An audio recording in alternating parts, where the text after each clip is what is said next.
Hey guys, I'll just say thank you to the new subscribers. Appreciate it. Appreciate the comments as well.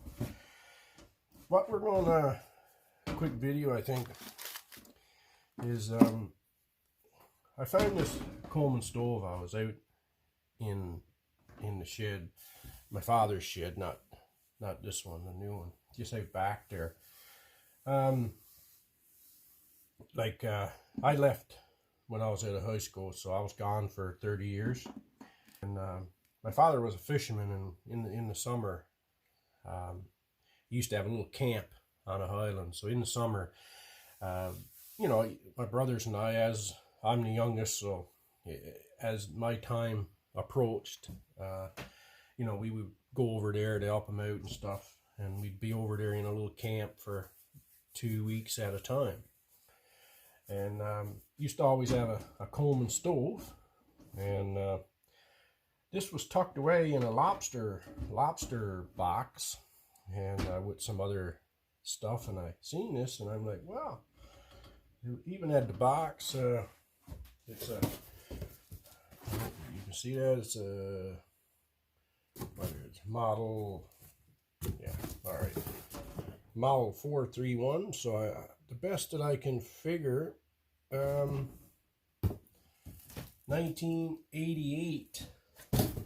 So it wasn't the original that grew up with, but obviously that wore out, so we got this one. But we used to, use it every day, right? Lobsters and salmon and you name it. But when I opened it,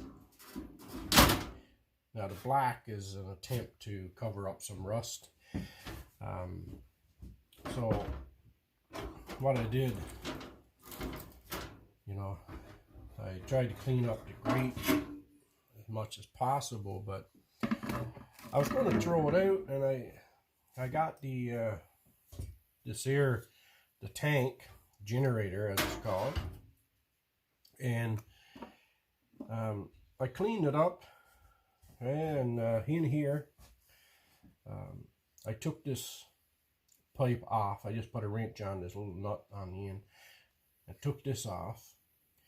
And what happens, as you probably know, but when you got this in there with fuel and you pump it up, the fuel goes through this, like this is a pipe, and there's a needle, a long needle. And it, I don't know if you can see that, but sticks into that hole right there. So, and when you turn the knob, the needle sticks out or in, controlling the amount of fuel. So in here, I took it out and I cleaned it out with brake clean. Just closed the one end, filled it halfway with brake clean, and closed the two ends and just shake it, clean it out, clean the needle itself. So then I took this off because I put fuel in. Excuse me, I put fuel in. Looks like that's dirt or just, yeah, it was a bit of dirt. Anyway, so when you put fuel in, it would leak around this knob. So then I took the knob off and took out the packing nut, and there's a hole ring in the nut, so that was bad. So I had a new hole ring, so I put a new hole ring on it. I cleaned up, there's a spring and two little washers. I cleaned that up. It was all gummy, so I put that back on. I couldn't get, for the tube, I couldn't get this off, and I was starting to kind of bend the tank right here, so I just gave up, but it worked, so that's fine. Then this here, I bought a kit, right? I bought a kit, and it come with the plunger and everything, the whole assembly here. So what you do is you take out this clip on each side. This goes into a hole, and you pull the whole thing out. And on that, I got the old one here, all wrapped up. didn't plan on making a video, but anywho, all right. So this is the old one, but actually I think it worked. Just needed maybe a little silicone or something to put on this leather, because this is actually leather, not like the new one, rubber. So what you do is, let's see here. There's focus here. This clip, right?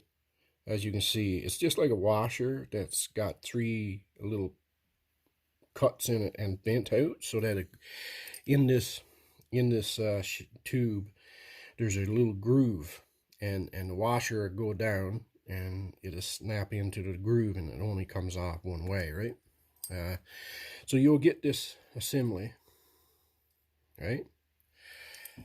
So you'll the one that I had, I think it came with a few models, so you had to take the clip off I just showed you, take everything off, put everything that's in the kit back on in the right order, right? And you'll have the old one to go by, so it's not that difficult. So I did that and cleaned out the tube here. I'm just keeping this because I got my suspicions that it's not too bad. So after doing all that, right, I put it on. I put ordinary gas in, and I put ordinary gas in and pumped it up, and it worked.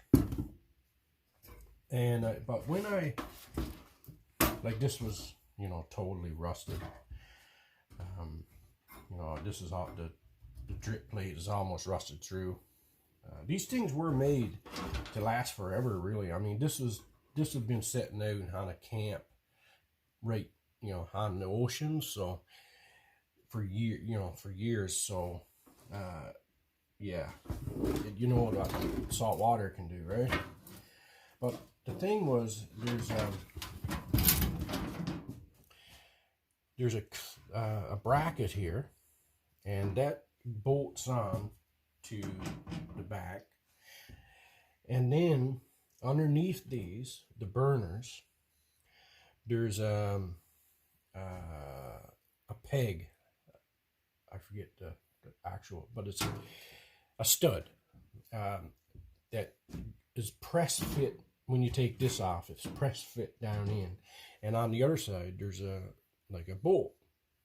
Well, on this one, it was it was missing, right? So, and this air was broken, this bracket, and you know, everything, so the bolt wouldn't thread through. So what I did was, so this stud, so I got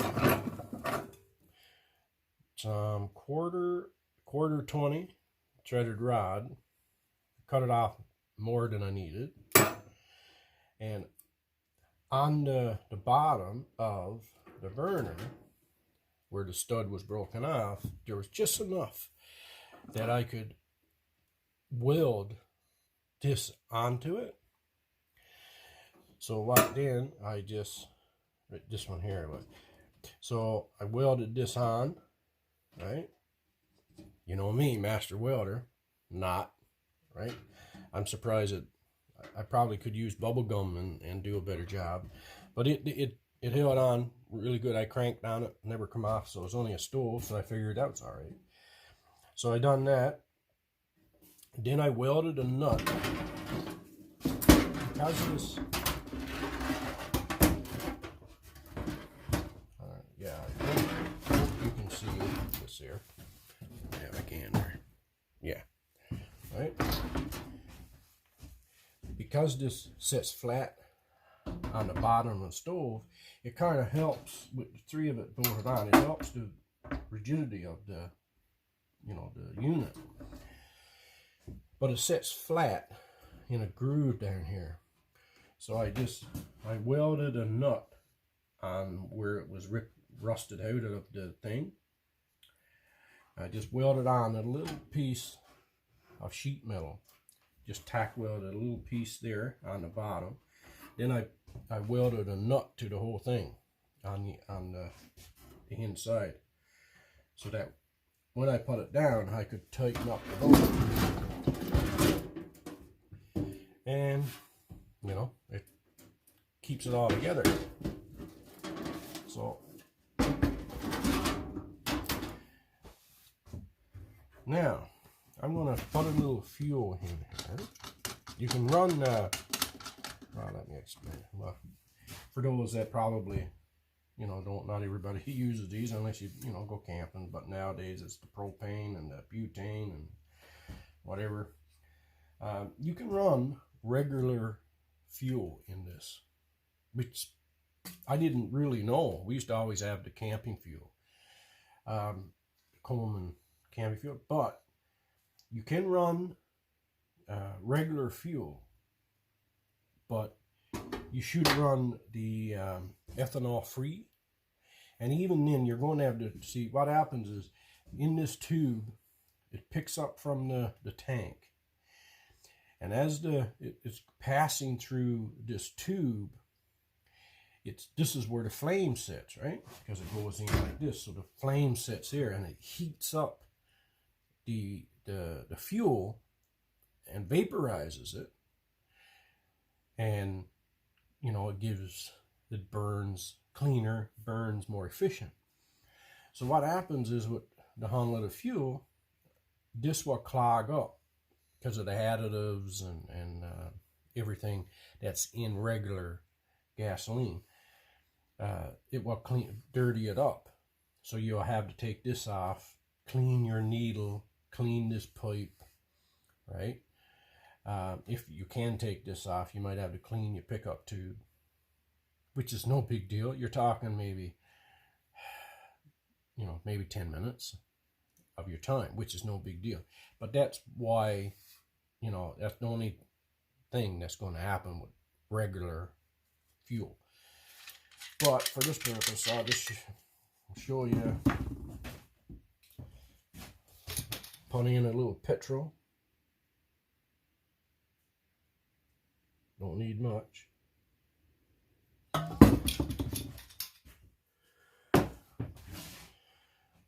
Right?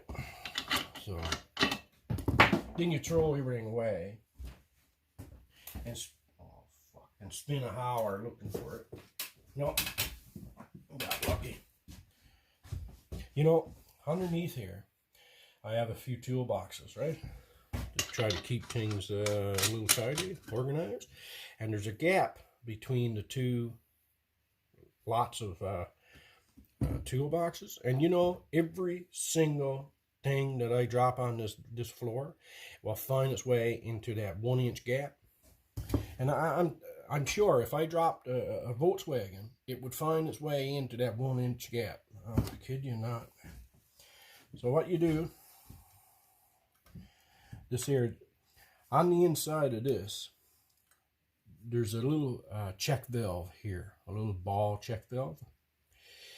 So the hair goes in one way, right? Now, when you pull this out, like I just did, you'll turn it, and it comes out on this rod.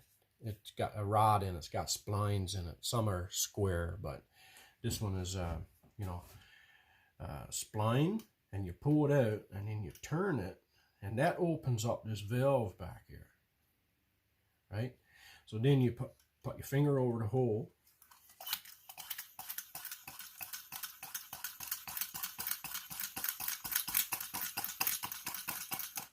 pumper, close it, push it back in.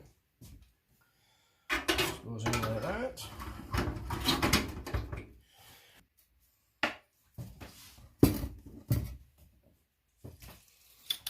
So you guys can actually see it.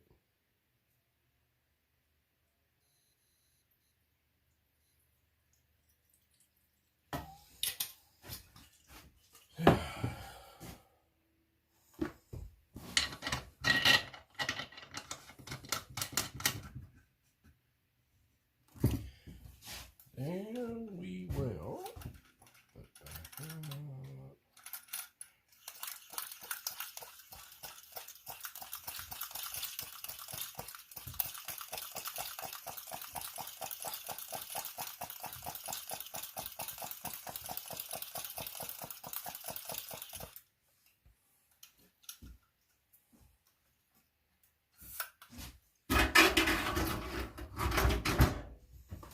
try this again, baby.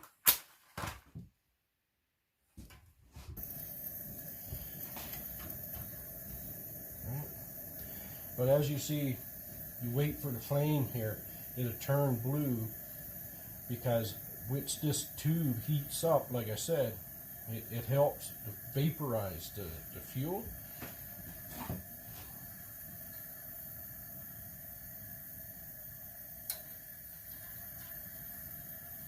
So that's on high, and man, I got for camping, I got a propane one, right, a Coleman stove, the one pound tank, and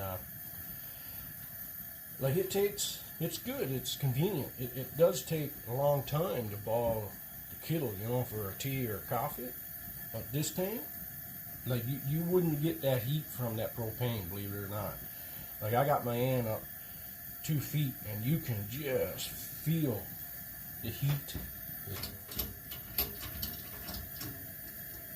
And you close this one off. Wow. But anyway, that's the idea. I just wanted to do a quick video. And if you see one of those stoves, you know, and you don't mind, you see the nice flame there. You know what? I think I just might be taking this one when we go camping from now on. Yeah, it's great. But anyway, I hope you entertained with this video. I'll take some pictures and put it at the end. You know, I thought that I was going to throw it in the garbage, but if you guys see one like this, they're all pretty much the same. This was, like I said, the 431 model. There's all kinds of them out there. Nowadays they got the dual fuel, which I'm not sure what it is. I never looked into it, but I seen it at Canadian Tire one day. See the nice flame there? You just don't get that with propane, no matter what you do. Yeah. Now you're cooking. While the wife is cooking. Now you're eating, I should say. But yeah, okay, but this video is going on long enough. I just